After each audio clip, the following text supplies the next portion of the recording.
21 mau masuk 22.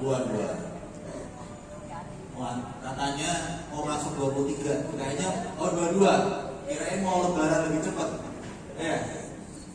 Jadi kita di hari ke-21 akan masuk ke hari ke-22. Tentunya ini menunjukkan bahwasanya bulan Ramadan itu berlalu begitu cepat. Jadi gak terasa seakan-akan baru saja kita berjumpa dengan bulan Ramadan. Baru saja kita mengirimkan pesan kepada teman-teman kita, selamat datang bulan Ramadan. Tapi mungkin beberapa hari lagi kita akan saling mengirimkan pesan, selamat Hari Raya Idul Fitri. Nah, ini kan menunjukkan bahwasanya bulan Ramadan itu berlalu begitu cepat. Kira-kira kalian sudah maksimal belum beribadah di bulan Ramadan? Kira-kira sudah maksimal belum? Sudah maksimal belum beribadah di bulan Ramadan? Belum. Berarti kalau misalnya kita merasa belum maksimal di hari yang tersisa ini, maka sikap kita bagaimana? Kita berusaha memaksimalkan hari-hari yang tersisa di bulan Ramadan. Karena rugi kalian berjumpa dengan bulan Ramadan tapi cuma males-malesan, itu rugi besar. Banyak sekali hadiah yang Allah Subhanahu wa taala berikan bagi yang bersungguh-sungguh beribadah di bulan Ramadan, terutama di 10 hari terakhir bulan Ramadan. Apa hadiah terbesar yang Allah berikan di bulan Ramadan? Ada yang bisa jawab? Hadiah terbesar yang Allah berikan di bulan Ramadan. Apa hadiah terbesarnya? Hadiah paling istimewa bagi siapa saja yang beribadah di bulan Ramadan. Apa? Ada yang bisa jawab? Sering kalian baca suratnya di juz 30. Apa? Al-Quran. Suratnya bukan mushafnya, suratnya. Apa? Al-Qadar. Apa Al-Qadar itu? Malam Lailatul Qadar. Malam Lailah. Lailah itu bahasa Indonesianya apa? Kalau diterjemahin malam. Jadi kalau malam Al-Qadar, pasnya itu malam Al-Qadar. Karena Lailah sendiri kalau diterjemahkan itu maknanya adalah malam. Jadi malam Al-Qadar. Kalau bahasa Arabnya Lailatul Qadar. Apa istimewanya Lailatul Qadar? Apa istimewanya? Apa yang membuat orang-orang itu berlomba-lomba untuk mencari malam Lailatul Qadar? Apa istimewanya? Lailatul Qadari khairun min alfi syahr. Alfi syahr itu berapa? 1000 bulan. Jadi satu malam Lailatul Qadar, kalian beribadah di malam Lailatul Qadar, ibadah kalian lebih baik dari ibadah yang sama yang kalian lakukan selama 1000 bulan. Misalnya nih, ada di antara kita yang baca Al-Quran pas di malam Lailatul Qadar atau di Lailatul Qadar, maka bacaan Al-Quran kalian itu lebih baik dibandingkan bacaan Al-Quran yang sama selama 1000 bulan. Misalnya ada di antara kita sedekah 20.000 rupiah bertepatan dengan Lailatul Qadar,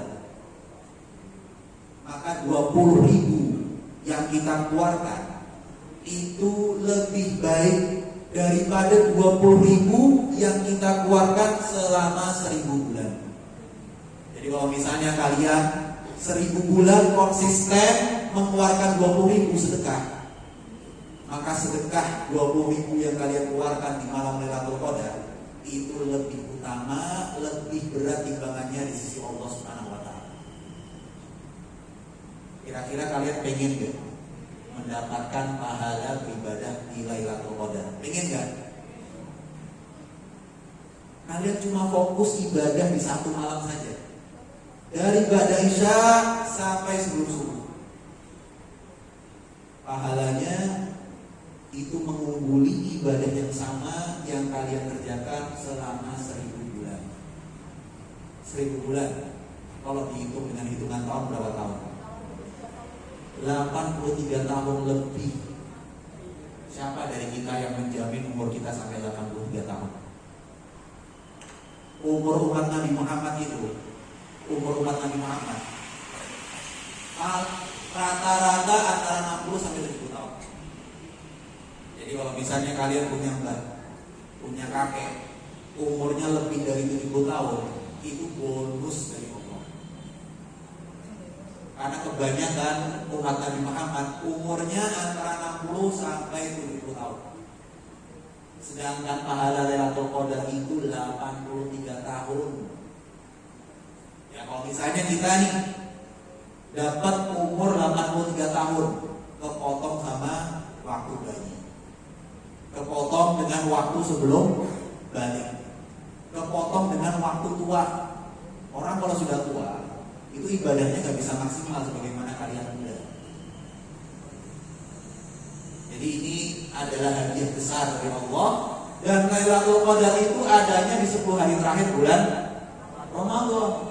Sekarang ini di malam harinya. Makanya kalian kalau malam hari jangan main game online terus, ya, jangan main YouTube terus, jangan stalking Instagram terus, ya. Kalian malam hari kalau pengen dapat Lailatul Qadar, yang kalian cari apa? Al-Quran. Jadi internetnya dimatiin dulu kalau malam hari. Kalau pada Isya sampai sebelum tidur, karena kalian besoknya masih masuk, gak boleh begadang. Sampai sebelum tidur, internetnya dimatikan dulu, gamenya dinonaktifkan dulu, fokus baca Al-Quran. Kalau kalian pengen main game, ya mungkin bisa ya di siang harinya atau sore harinya. Tapi kalau waktu malam ini kalian fokuskan untuk beribadah. Karena kalian rugi. Malam Lailatul Qadar justru kalian gunakan untuk main game, untuk menonton tontonan yang mengumbar aurat. Rugi gak kira-kira? Harusnya bisa dapat pahala 83 tahun, tapi justru ditulis bermaksiat sama Allah, ditulis sedang tidak melakukan ibadah. Di catatan malaikat yang harusnya bisa kita maksimalkan dengan ibadah, justru gak ada catatan ibadahnya. Para siswa yang dengan Allah, kalian sudah dapat info liburan kapan? Tanggal berapa? Tanggal 18, bukan tanggal 19. 18 atau 19? 19. Berarti terakhir masuk 18. Tanggal 19 itu hari apa? Tanggal 19 hari apa? Kalau kalian lupa harinya, berarti bisa dimundurin lagi. 19 hari Rabu. Berarti kalau dihitung dari sekarang tinggal berapa hari lagi? Berapa hari lagi liburan?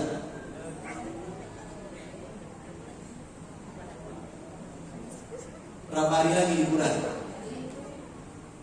6 hari? 7 hari? Di sini ada yang sudah punya rencana liburan mau ngapain aja? Ada yang sudah punya rencana liburan mau ngapain aja?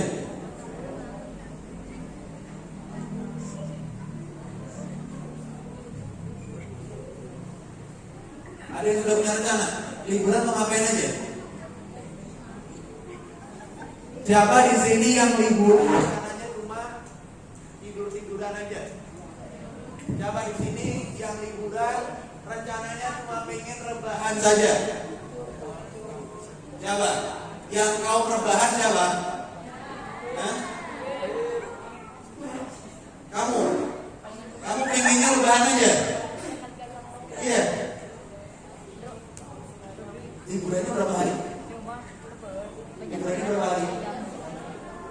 Tanggal 25 berapa hari? 2 minggu ada? 2 minggu? Ada kan 2 minggu? Gak ada? Ya intinya lebih dari seminggu lah. Lebih dari seminggu tapi cuma rebahan aja. Kira-kira pegel gak? Kira-kira pegel gak? Pegel kan? Kalau yang biasa beraktivitas, tidur lama itu bikin pegel. Tidur lama itu bikin pusing. Tapi kalau bagi yang biasa rebahan lama, tidur lama itu kenikmatan. Ya. Jadi kalian coba ukur diri kalian. Kalian ini kaum rebahan atau kaum yang senang beraktivitas? Kalau senang beraktivitas, gak kuat lama-lama rebahan. Ya. Jadi saran Ustaz, kalian liburan, kalian bikin agenda mau ngapain aja. Di sini ada yang sudah punya rencana pengen bantuin orang tua ketika liburan. Ada yang sudah punya rencana pengen bantuin orang tuanya ketika liburan. Orang tua kalian ketika nanti lebaran itu butuh bantuan buat nyuci piring. Karena bakal banyak tamu, butuh bantuan buat masak opor. Ini yang perempuan, latihan masak dari sekarang. Enggak apa-apa, semuanya itu gak bisa dulu. Kalau gak mencoba, ya tetap gak bisa. Yang laki-laki juga bantuin bapaknya buat bersihin rumah. Karena nanti rumah kalian itu bakal menerima tamu. Jadi liburan kalian itu harus tetap digunakan untuk hal yang bermanfaat. Karena pemuda, kalian ini pemuda kan? Kalian pemuda atau anak kecil? Kalian pengen Ustaz panggil anak kecil atau pemuda? Anak kecil? Lebih senang dipanggil anak kecil? Hah? Apa? Kalian menganggap diri kalian itu sudah sebagai remaja atau masih anak kecil? Remaja. Ya. Jadi adik-adik atau anak-anak Ustaz yang Ustaz sayangi karena Allah Subhanahu wa Ta'ala, usia remaja itu adalah usia emas. Usia remaja itu adalah usia emas. Usia yang kalian bisa melakukan banyak hal ketika remaja.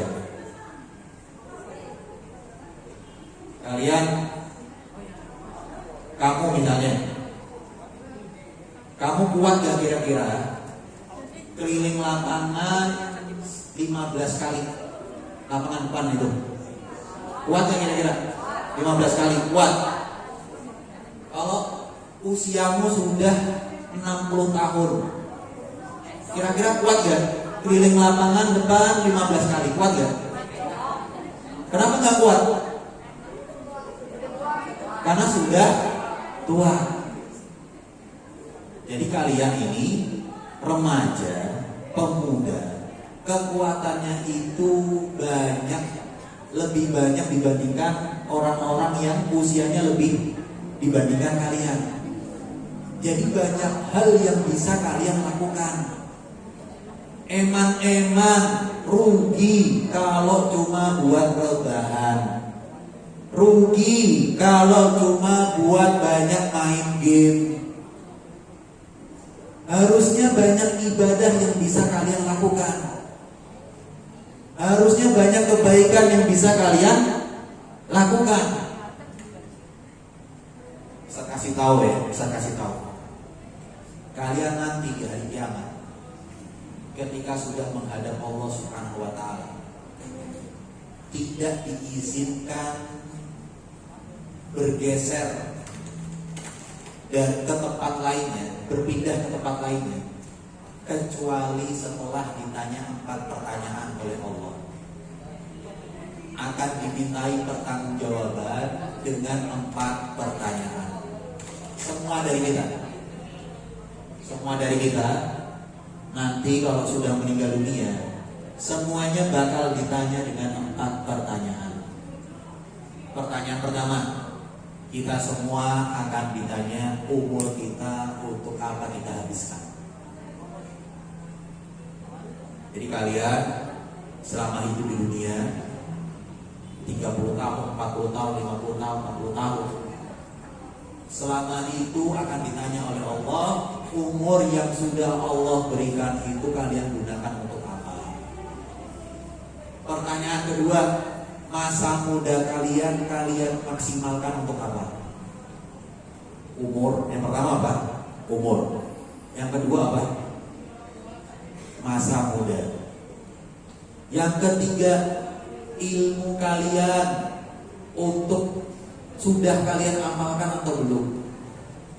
Jadi kalian selama belajar di SMP Al-Irsyad, kalian belajar akidah, belajar fikih, belajar hadis, kira-kira sudah diamalkan belum ilmunya? Atau cuma buat koleksi saja?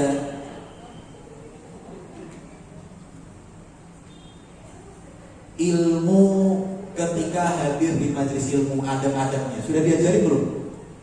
Adab-adab di masjid, apa saja adab-adab di masjid? Ada yang bisa menyebutkan adab-adab ketika berada di masjid? Gak boleh ngobrol, kemudian apa lagi? Ya, gak boleh berisik. Kemudian apa lagi? Apa? Gak boleh jelalatan.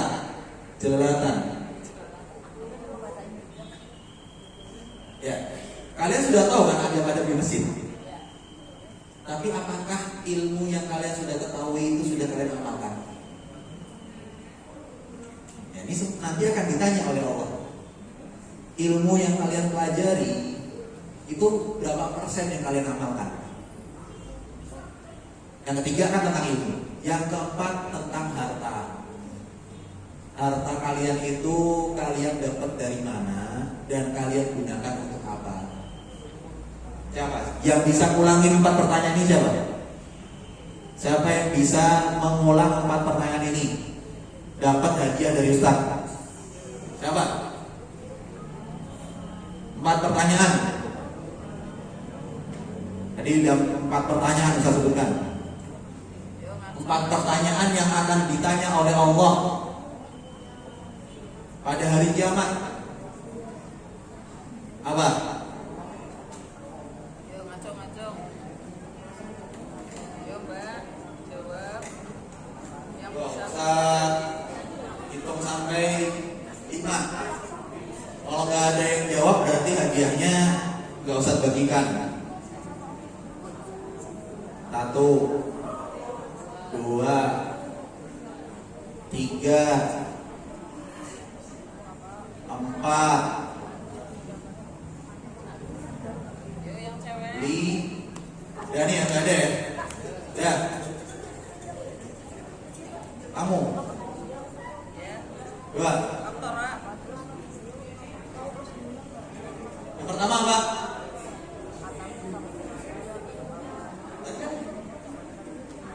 Ya apa? Pertama apa? Hah? Apa yang pertama? Apa? Nanti apa? Ya, ini dulu yang oke, perempuan. Apa?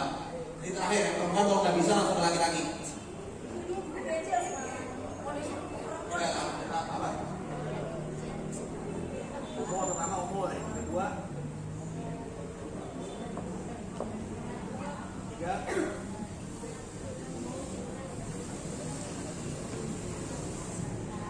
Harta. Benar atau salah? Benar atau salah?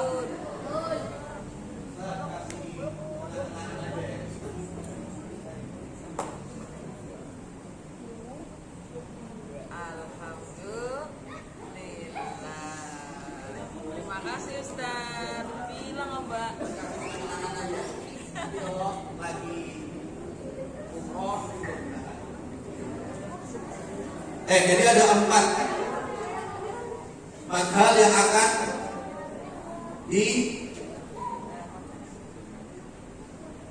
tanyakan oleh Allah Subhanahu wa taala kepada kita. Dan salah satu pertanyaannya adalah masa muda. Padahal masa muda itu bagian dari umur. Iya kan? Tapi kenapa dikhususkan oleh Allah? Kenapa? Padahal masa muda itu sudah terwakili dengan pertanyaan umur. Masa muda itu bagian dari umur. Tetapi kenapa dikhususkan oleh Allah Subhanahu wa taala?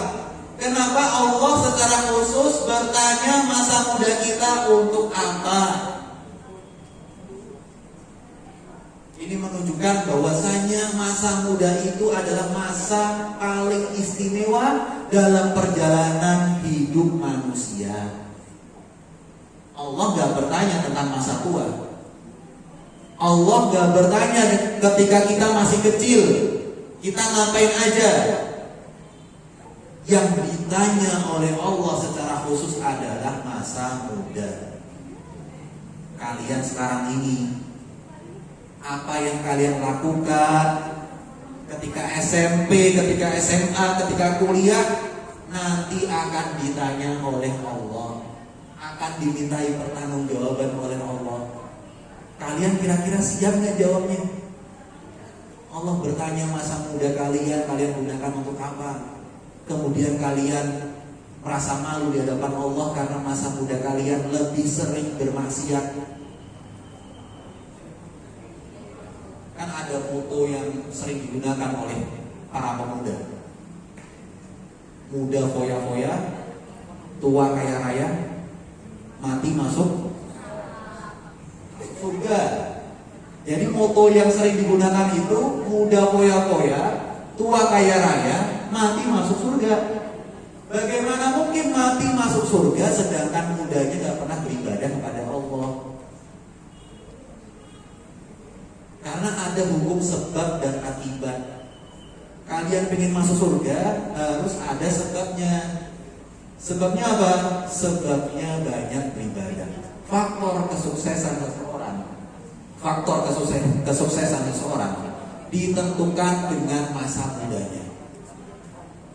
Kalau masa mudanya sukses, kemungkinan besar masa tua juga akan sukses. Jadi masa muda itu memegang peranan penting. Bahkan Rasulullah SAW itu pernah berwasiat kepada para pemuda Quraisy, ya ma'syarab ya futyana Quraisy la taznu. Wahai para pemuda kaum kafir Quraisy, wahai para pemuda kaum Quraisy, janganlah kalian berzina. Fa innahu man salima syababuhu dakhala jannah. Barang siapa yang selamat masa mudanya masuk surga. Jadi kalau kalian bisa menggunakan masa muda kalian untuk taat kepada Allah, peluang kalian untuk masuk surga itu besar. Ya. Jadi para siswa yang dimuliakan Allah Subhanahu wa taala, di sini ada yang pernah mendengar kisah Mus'ab bin Umair. Ada yang pernah mendengar kisah Mus'ab bin Umair? Ada yang pernah tahu sahabat namanya Mus'ab bin Umair? Gak ada yang pernah tahu. Jadi Mus'ab bin Umair ini salah satu pemuda yang bisa kita jadikan idola dalam sejarah Islam.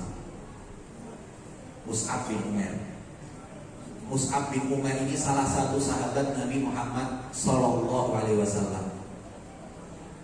Dia adalah seorang pemuda yang sangat ganteng. Jadi pemuda paling ganteng di kota Mekah pada waktu itu adalah Mus'ab bin Umair. Kalian lihatin apa? Lihatin apa? Jadi pemuda paling ganteng di kota Mekah pada waktu itu adalah Mus'ab bin Umair. Gak hanya ganteng, tapi juga paling kaya. Bayangin aja ya, ada pemuda ganteng, kaya, paling wangi. Kurang apa coba? Kurang apa? Ada minusnya nggak? Ada minusnya nggak? Gak ada. Ganteng, kaya, wangi. Bahkan parfumnya Mus'ab bin Umair dari kejauhan itu sudah kecium para wanita di kota Mekah. Jadi Mus'ab bin Umairnya belum muncul, tapi bau parfumnya sudah kecium. Tapi setelah masuk Islam, semua fasilitasnya diambil oleh orang tuanya. Jadi Mus'ab bin Umair sebelum masuk Islam itu pemuda yang paling kaya, pemuda yang paling wangi. Setelah masuk Islam, fasilitasnya semuanya diambil oleh orang tuanya karena orang tuanya gak setuju anaknya masuk Islam. Tapi Mus'ab bin Umair gak masalah. Dia lebih memilih hidayah Islam dibandingkan fasilitas dunia. Ini salah satu bukti bahwasanya pemuda itu harus punya prinsip. Jadi kalau dia sudah punya prinsip, mau ada iming-iming dunia gak peduli. Yang gak peduli apapun yang memalingkan dari prinsipnya. Itu Mus'ab bin Umair. Dan Mus'ab bin Umair ini adalah pendakwah pertama yang Allah utus untuk berdakwah di luar kota Mekah. Jadi pendakwah pertama yang berdakwah di luar kota Mekah adalah Mus'ab bin Umair. Ada yang tahu berdakwahnya di kota mana? Mus'ab bin Umair itu ditugaskan oleh Rasulullah berdakwah di kota Madinah. Dan banyak penduduk kota Madinah yang masuk Islam itu lewat dakwahnya Mus'ab bin Umair. Dan kalian tahu meninggalnya Mus'ab bin Umair? Mus'ab bin Umair itu meninggalnya tidak membawa harta apapun. Bahkan untuk kain kafan yang menutup jasad Mus'ab bin Umair itu cuma ada satu lembar. Kalau ditutup bawahnya, dadanya kelihatan. Kalau ditarik ke atas, setengah kakinya kelihatan. Jadi belum bisa menutup semua badannya. Padahal sebelum masuk Islam adalah orang yang paling kaya, paling wangi, paling ganteng. Tapi setelah masuk Islam, dia menukar kenikmatan dunia dengan kenikmatan Islam. Ini salah satu contoh pemuda yang bisa kita jadikan idola dalam Islam. Dan kalian ini harus punya prinsip.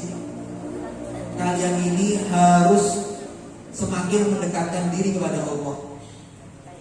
Karena tantangan pemuda zaman sekarang itu lebih berat dibandingkan zaman dulu. Tantangan pemuda zaman sekarang itu lebih berat dibandingkan pemuda zaman dulu. Jika pemuda zaman dulu ingin bermaksiat, itu harus keluar rumah. Pemuda zaman dulu ingin bermaksiat itu harus keluar rumah. Pemuda zaman sekarang ingin bermaksiat di dalam kamar bisa. Dengan apa? Handphone. Ya. Jadi tantangan pemuda zaman sekarang itu lebih berat. Maka pemuda zaman sekarang itu harus lebih mendekatkan diri kepada Allah. Karena kalau kalian jauh dari Allah, itu kalian akan merasa berat untuk istiqomah di atas jalan Allah. Huffatil jannatu bil makarih wa huffatin naru bisyahwat. Jalan menuju surga itu dipenuhi dengan hal-hal yang bertolak belakang dengan hawa nafsu. Jalan menuju neraka itu dipenuhi dengan hal-hal yang sesuai dengan hawa nafsu. Kalian kalau pengen masuk neraka itu paling gampang. Tinggal turuti semua yang diinginkan oleh hawa nafsu kalian. Hawa nafsu kalian ingin sesuatu, kalian turuti. Tapi kalau kalian ingin masuk surga, kalian harus bisa mengendalikan hawa nafsu kalian. Karena jalan menuju surga itu selalu bertolak belakang dengan hawa nafsu ini. Jalan menuju neraka itu selalu sesuai dengan hawa nafsu kita. Pemuda yang hebat itu bukan pemuda yang paling nakal. Pemuda yang hebat itu bukan pemuda yang selalu menuruti hawa nafsunya.